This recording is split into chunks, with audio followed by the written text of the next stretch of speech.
Todo mundo acreditava que a volta de Neymar encerraria uma discussão, mas talvez tenha acontecido exatamente o contrário.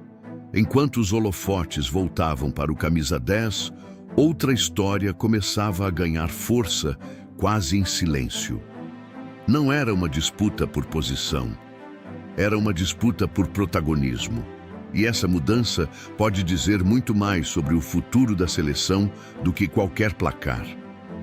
A pergunta é simples: o Brasil ainda gira em torno de Neymar?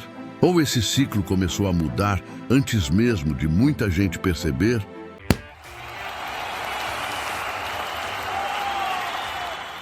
Durante muitos anos, bastava Neymar estar disponível para que toda a narrativa da seleção passasse por ele. As manchetes, as entrevistas, a expectativa da torcida e até a pressão dos adversários pareciam seguir um único caminho. Isso não aconteceu por acaso. Neymar construiu uma carreira capaz de transformar qualquer partida em um acontecimento. Mas o futebol raramente permanece igual por muito tempo.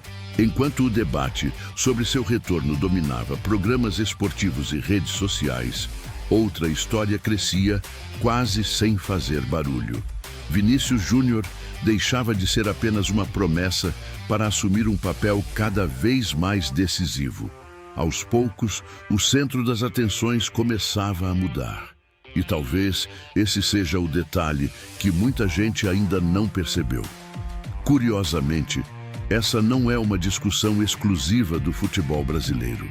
Grandes seleções passaram por momentos parecidos, quando uma geração começou a substituir outra.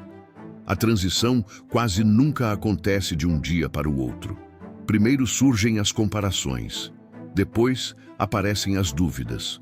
Só então chega a pergunta que ninguém consegue evitar: quem deve liderar daqui para frente? Foi exatamente nesse ambiente que opiniões fortes começaram a surgir. Alguns comentaristas defenderam que o Brasil precisava olhar mais para o presente do que para o passado. Outros insistiram que a experiência pesa justamente nos momentos mais decisivos.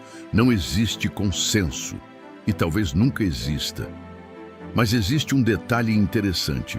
Quando um debate como esse cresce, ele deixa de falar apenas sobre um jogador. Ele passa a revelar como o torcedor enxerga o futuro da própria seleção. Ao longo da carreira, Carlo Ancelotti construiu uma reputação rara.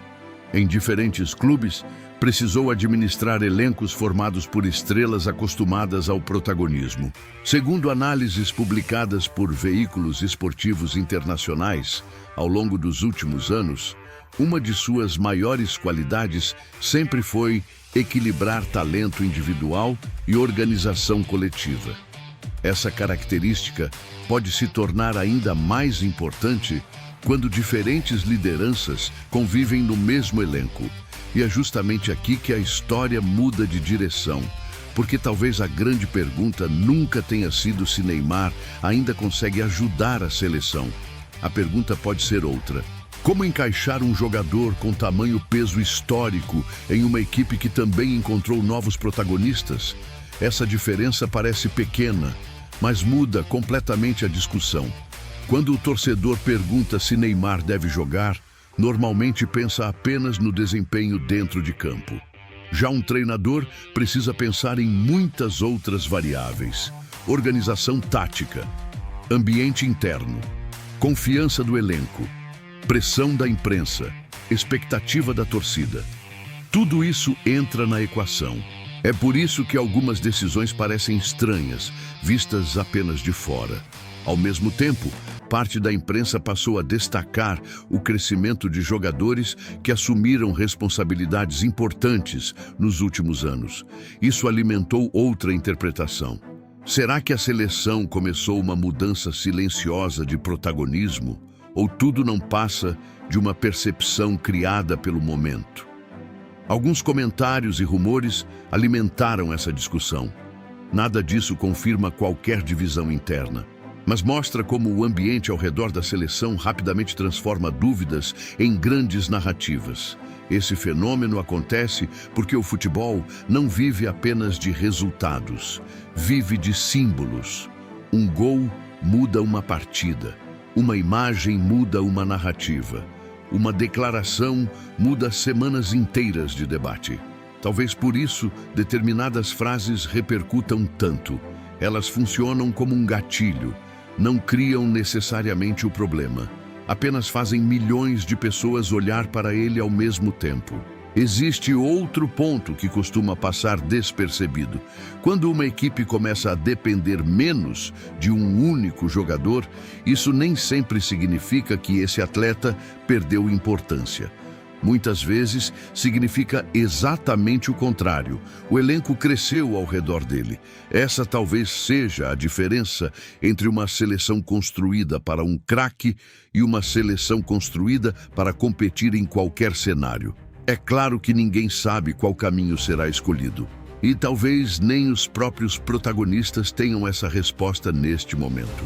Mas existe uma pergunta que continua aberta. Se uma nova liderança realmente estiver surgindo, como fazer essa mudança sem perder tudo o que um ídolo representa? Essa talvez seja uma das tarefas mais difíceis para qualquer treinador. No fim das contas, a discussão nunca foi apenas sobre Neymar. Também nunca foi apenas sobre Vinícius. O verdadeiro tema é como uma geração entrega espaço para outra sem criar rupturas. E talvez seja justamente aí que estejam os bastidores mais importantes dessa história. Porque grandes ciclos não terminam quando um jogador deixa de decidir partidas. Eles terminam quando o time inteiro aprende a vencer sem depender de apenas um nome. E novos ciclos começam quando essa mudança deixa de parecer um problema e passa a ser uma evolução. Agora eu quero saber sua opinião. Você acredita que uma grande seleção precisa continuar girando em torno de um único craque ou o protagonismo deve ser compartilhado? Escreva sua visão nos comentários. Se você gosta de histórias que investigam os bastidores do futebol e conectam acontecimentos que muita gente deixa passar, inscreva-se no canal e continue acompanhando os próximos vídeos. Afinal, algumas das mudanças mais importantes do futebol começam muito antes de aparecerem no placar.